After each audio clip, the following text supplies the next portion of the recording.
Right, let's jump straight into this. Welcome to This Explainer, where we're going to unpack what is arguably the ultimate moral paradox in the history of science. You know, we so often like to think of science as this purely objective pursuit, right? Something clean, entirely detached from messy human emotions. But the reality is, science is made by humans. And that means it is inherently messy, it's brilliant, and sometimes it is just deeply, deeply tragic. Today, we're going to walk through a story that perfectly captures how the exact same scientific genius can be used to generate life on an unprecedented scale, and simultaneously be used to utterly destroy it. We're looking at the wildly conflicting dual legacy of Fritz Haber. He's a Nobel laureate who literally saved billions of people from starvation, but he is also the man who unleashed poison gas on the trenches of World War I. Just think about that contradiction for a second. Half of all the food currently grown on planet Earth depends on a synthetic fertilizer process that he co-invented. You, me, pretty much everyone watching this, we likely owe our very existence to this man's mind. Yet, that exact same mind became completely consumed by the German war machine, enthusiastically developing horrific weapons of mass destruction. It's a staggeringly complex contradiction. And this whole paradox really came to a head on one single, incredibly tragic night in May of 1915. Haber had just thrown this lavish party at their home in Dahlem, Germany. He was celebrating his promotion to captain after successfully deploying chlorine gas on the front lines. But as that night wound down and the guests finally went to sleep, his wife, the brilliant chemist Clara Immerwahr, walked out into their garden, took Haber's military service pistol, and shot herself in the chest. She was actually found dying by their 13-year-old son, Hermann. Part 1. Two brilliant chemists. Now, to really understand how we got to that awful night, we need to rewind a bit and look at how both Fritz and Clara started. They were both brilliant chemistry minds coming from assimilated Jewish families in Breslau, and Clara's path? It was truly trailblazing. In 1900, she became the very first woman to earn a PhD in chemistry from the University of Breslau, graduating magna cum laude. She was absolutely determined to be financially independent. Well, financially independent and scientifically relevant. But after she married Fritz in 1901 and had a sickly child the following year, the incredibly rigid patriarchal expectations of that era essentially locked her out of the laboratory. She suddenly found herself just freelancing as a lecturer for housewives, completely eclipsed by her husband's shadow. Clara was entirely stifled by domestic life and, frankly, by Fritz's relentless ambition. You can actually hear the profound despair in her own words. In this heartbreaking letter to her former advisor, Richard Abegg, she basically realized that she had sacrificed her entire potential. In that very same letter, she even points out that Fritz was the type of person who would completely crush anyone beside him who didn't fight back with equal ruthlessness. So her intellectual twilight had firmly set in, right while Fritz's star was rocketing to the absolute pinnacle of global science. Part 2. Bread from air. So while Clara is fading into the background, Fritz's career is exploding. For decades, humanity had been staring down the barrel of a massive crisis. Natural fertilizer deposits, which mostly came from Chile, were rapidly running out. And without nitrogen for crops, mass global starvation wasn't just a possibility, it was a mathematical certainty. But Haber cracked it. He unlocked the ability to literally pull nitrogen out of the air.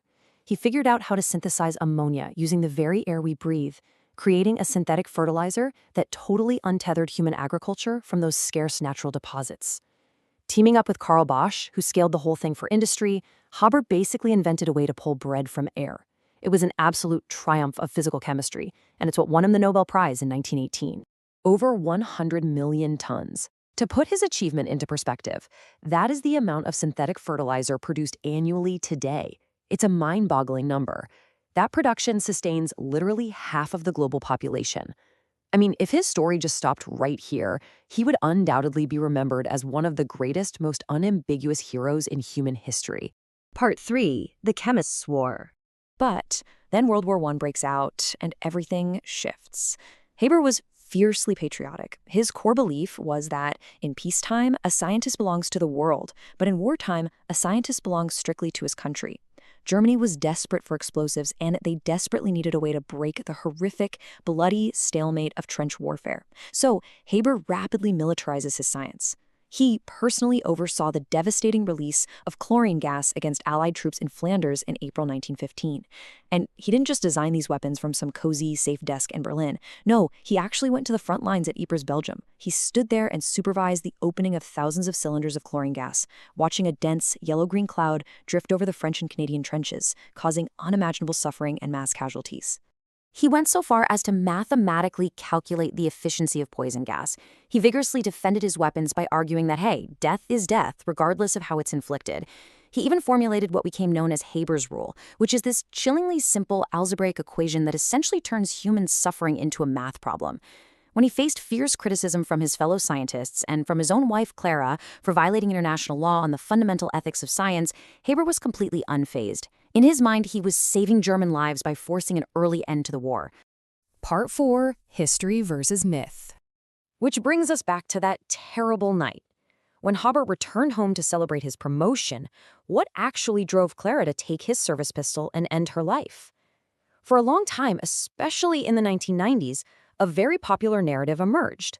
This biography painted Clara as a fierce, vocal peace activist, a martyr who died to protest chemical weapons. But as we'll see, we have to look objectively at the primary sources. Historians digging into the actual letters and contemporary testimonials found almost zero evidence of this outspoken political crusade. Instead, the reality they uncovered was much more complex and, honestly, even more heartbreaking. They found a woman utterly crushed by personal tragedy. When you read the letters from people who actually knew them, like Lise Meitner and Edith Hahn, they paint a devastating picture. They describe a woman suffering from severe mental strain. Just months prior, Clara had watched her close friend and colleague, Otto Sacker, die in an explosion right inside Haber's own laboratory. Add to that grief the fact that she was being crushed by her husband's extreme neglect. There's even testimony suggesting that on the very night of her suicide, she caught Fritz in an affair with a younger woman named Charlotte Nathan. Actually, Charlotte would later become Fritz's second wife. It was like a perfect storm of absolute despair. And here is where the pacifist myth really falls apart.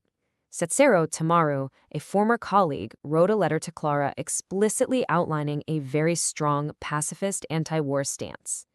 Now, if Clara was the vocal anti-war activist that the 1990s myth claims she was, this was her perfect moment to agree, right? But she didn't. She completely bypassed the politics. In her reply, she actually said she was too ignorant in politics to respond to his points.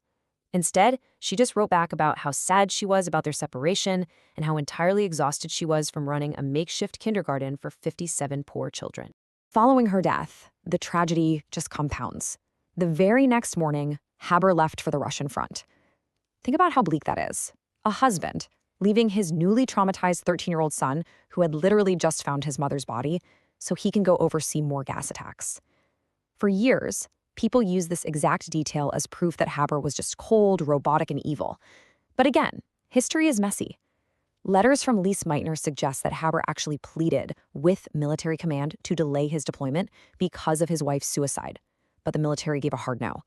He was completely trapped in the very war machine he had helped to build. So where does this leave us? We're forced to grapple with this immense moral paradox, trying to figure out how to judge these intertwined legacies of absolute genius, mass destruction, and profound personal tragedy. Clara Immerwahr had an exceptional, beautiful mind, but her potential was systematically suffocated by the society she lived in, pushing her to a devastating breaking point. Fritz Haber, on the other hand, saved billions of lives with his agricultural breakthroughs, but he's forever going to carry this incredibly dark stain for weaponizing his brilliance. It leaves us with a really uncomfortable question. Can we ever truly separate the scientific genius from the terrifying human cost of their creations?